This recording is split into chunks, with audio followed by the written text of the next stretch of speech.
Hello everyone, welcome back to my channel Sushmita exclusive Mayapur blog 2তে তোমাদের সকলকে জানাই স্বাগত। তোমরা যারা এখনও মায়াপুরের ব্লগ 1টা দেখোনি তারা কিন্তু চটপট আমার চ্যানেলে গিয়ে মায়াপুর ব্লগ 1টা দেখে নিতে পারো। আশা করছি তোমাদের ভিডিওটা ভালো লাগবে। আর আজকের ভিডিওটাও ভালো লেগে থাকলে লাইক, কমেন্ট, শেয়ার করতে একদম ভুলো না। সকাল সকাল ঘুম থেকে উঠে রেডি হয়ে দুজন মিলে প্রথমে চলে গেছিলাম মন্দিরে। ওখানে কিছু শর্টস ভিডিও তুলে তারপর আবার হোটেলে ফিরে এলাম। তারপর এখান থেকে সবাই মিলে একসাথে একটা টোটো বুক করে আমরা কাছাকাছি যে কৃষ্ণের মন্দিরগুলো ছিল সব মন্দিরগুলো এক এক করে ঘুরতে লাগলাম। মায়াপুরের এই সাইট সিনে যেসব মন্দিরগুলো আজকে ঘুরে দেখলাম, কোনো মন্দিরের ভেতরেই কিন্তু ক্যামেরা অ্যালাউ ছিল না, সেই জন্য তোমাদের মন্দিরের ভেতরের কিছুই দেখাতে পারলাম না। বাইরে থেকে যতটা পেরেছি ততটাই তোমাদের সামনে তুলে ধরার চেষ্টা করেছি।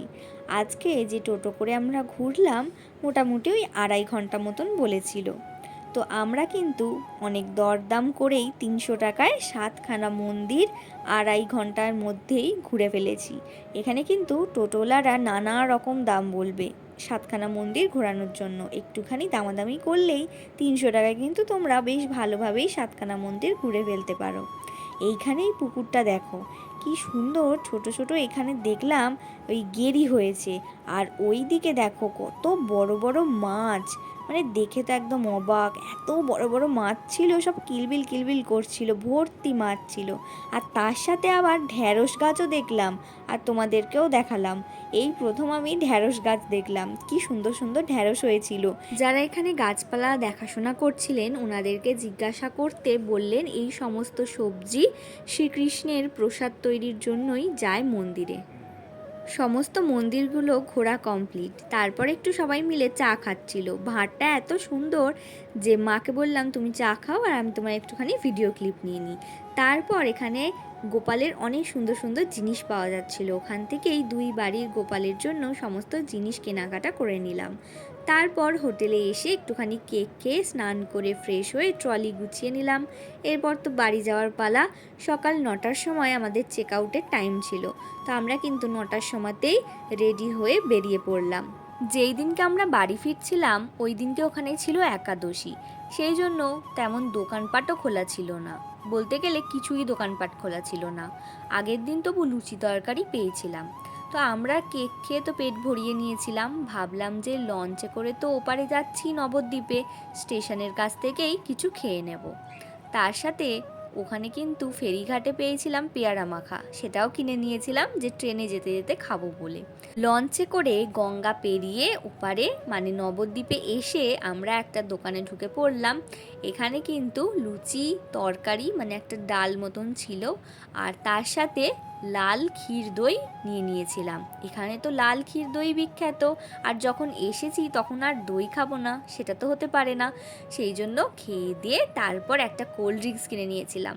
কোল্ড ড্রিঙ্কস খেয়ে তারপর টোটোয় উঠে চলে এলাম স্টেশনে। ভালোই রোদ ছিল, একটু হালকা হালকা মেঘলা করছিল, কিন্তু মাঝে মাঝে একদম কটকটে রোদ দিচ্ছিল, এত গরম।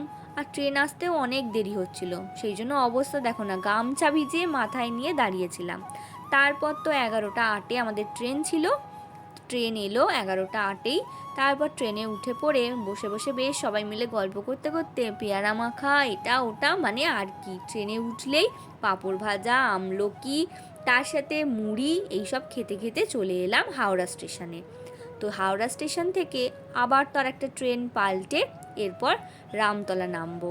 সেখানে কিন্তু অনেকটাই দেরি হয়ে গেছে, প্রায় 3টের সময় আমরা নামলাম রামতলা স্টেশনে।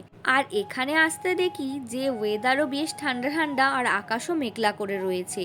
তো এখানে দেখি জল জমে আছে, কিছুক্ষণ আগেই নাকি অনেক বৃষ্টি হয়েছে, সেই জন্য এত জল জমে আছে। কি অবাক কাণ্ড না, একটা জায়গায় দেখো এত রোদ্দুর ছিল যে গামছা ভিজিয়ে মাথায় দিতে হচ্ছিল, আর একটা জায়গায় মানে এই 3-3.5 ঘন্টার রাস্তা, সেখানে এসে দেখি না বৃষ্টি হয়েছে, ওয়েদার পুরো ঠান্ডা ঠান্ডা।